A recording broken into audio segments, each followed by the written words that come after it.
আসসালামু আলাইকুম। আজকে আমি আপনাদেরকে বক্রম দিয়ে কিভাবে গলা কাটিং ও সেলাই করতে হয় সেটা দেখাবো। আমি গলা লম্বাটা নিয়েছি 6.5 ইঞ্চি আর কাট নিচ্ছি 2.5 + 2 দাগ। এখন দেখেন এটা আমি গোল গলা কাটবো।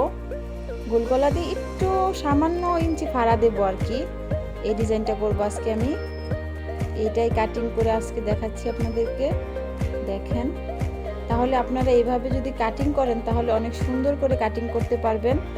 আর অনেকে কাপড় দিয়ে কাটিং করে তখন গলার ফিনিশিংটা কি হয়, সুন্দর হয় না। আর বক্রম দিয়ে যখন আপনি গলাটা সেলাই করবেন সেটা ফিনিশিংটা সুন্দর হয়। আমি ব্যাক সাইডের গলা নিয়েছি 3.5 ইঞ্চি আর কাত ওই সমানই নেব। 2.5 দাগ নিয়ে 2 দাগ নিয়ে নেব, তাহলে কি হবে, গলাটা পড়বে না।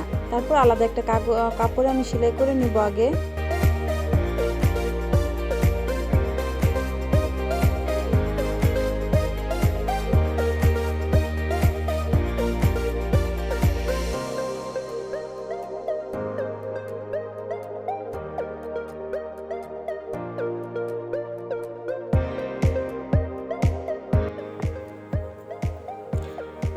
এখন আমি কাপড়ে জয়েন করতেছি। দেখেন, মাঝ বরাবর আমি গলার মাঝখানটা রেখেছি। যারা নতুন তারা পিন মেরে নিতে পারেন।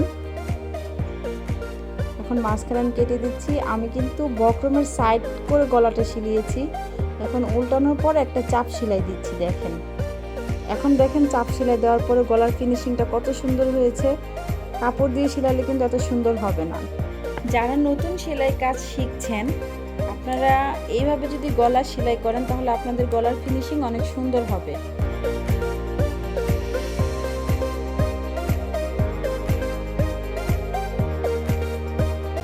ভিডিওটি যদি ভালো লেগে থাকে তাহলে একটা লাইক আর আমার চ্যানেলটাকে প্লিজ সাবস্ক্রাইব করবেন।